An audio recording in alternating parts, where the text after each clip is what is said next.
Whoa, hang on. You weren't called. I'm just gonna be second. This is a restricted area, kid.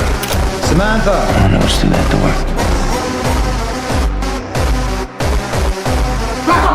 What's your problem, man? What the hell, huh? Back off! You didn't really think they were just gonna let you through? No, of course I didn't.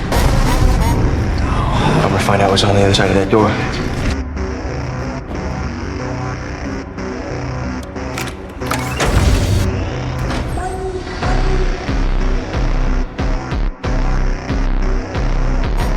They took her the first night. I told her it was gonna be okay. She wanted to speak with you personally.